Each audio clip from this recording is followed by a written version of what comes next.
dua ilat itu ada kalanya wasfiyah bersertaan dengan udul yang sudah diketahui, wazan fi'il atau ziyadah alif nun. Udul adalah perpindahan kalimat isim. Udul adalah perpindahan kalimat isim dari sigotnya pada sigot yang lain dengan tanpa ilal dan tanpa penyamaan besertaan menjadi satu makna. Kiai Musonef terakhir besertaan menjadi semakna. Mati hadir makna itu berarti dalam kondisi masih memiliki makna yang sama, kan enak di rumah. Dalam kondisi masih memiliki makna yang sama. Baleni. Udul adalah tahwilul ismi min sighatin ila ukhra min ghairi i'lalin wala ilhaqin. Ayo.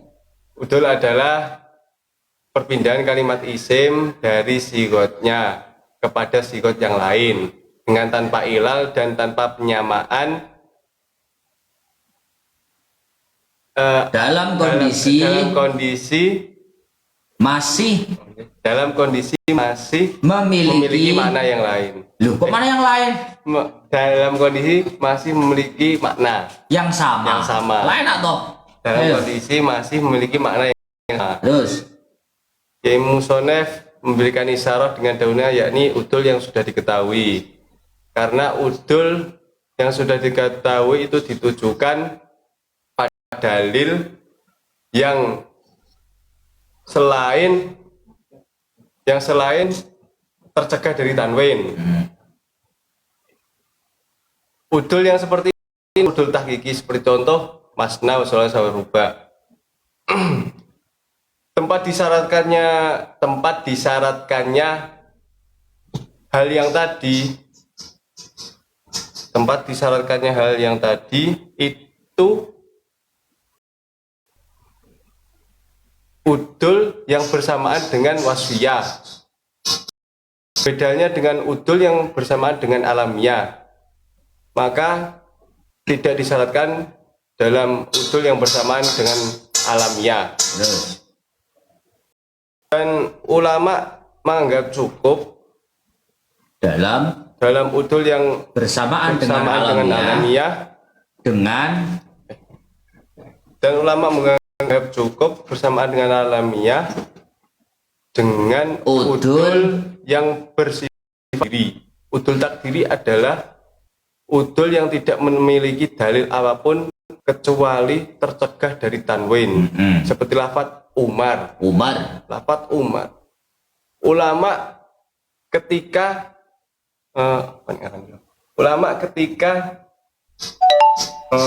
tidak menemukan alamiah, ketika tidak menemukan ilat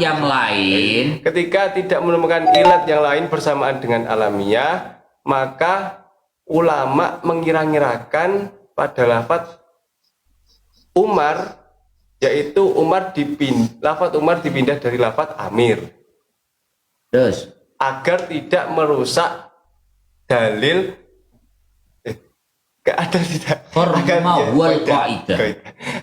tidak merusak kaidah, yaitu isim tidak dicegah dari tanwin kecuali karena dua ilat atau satu ilat yang menempati tempatnya dua ilat. Oke, terus qaulu binunin wa alif, yakni ziyadah alif nun, seperti contoh sakrona.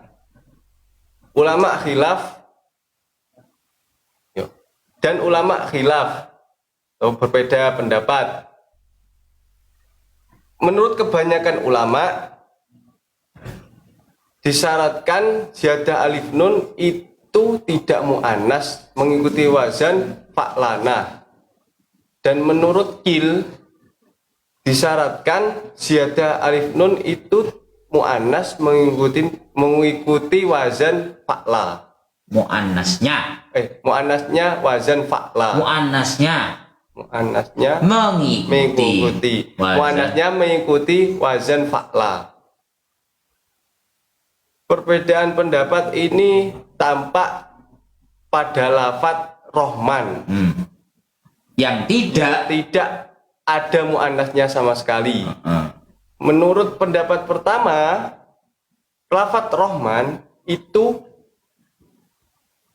tercegah dari tanwin. Berbedanya menurut pendapat yang kedua. Paham perbedaannya? Pendapat pertama menyaratkan yang penting tidak memiliki mu'annas yang mengikuti wazan fa'lana. Ya kok fa'lana? Fa'lana. Lu fa'lana mudzakkari. Fa'lana. Fa'lana.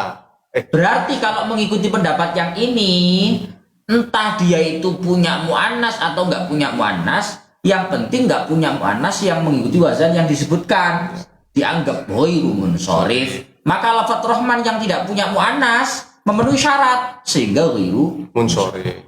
Berbeda halnya dengan pendapat yang kedua yang mengatakan bahwa ziyadah alif nun bersama wasof sifat itu mencegah tanwin jika memiliki mu'annas yang mengikuti wazan fa'la. Padahal wazan fa'lana seperti lafaz Rahman tidak memiliki mu'annas, maka berarti tidak memenuhi syarat sehingga menjadi munsharif. Jadi Farukun Rahmanun.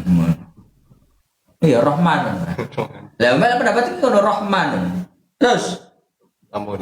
Wis. Ayo. Pangrapal.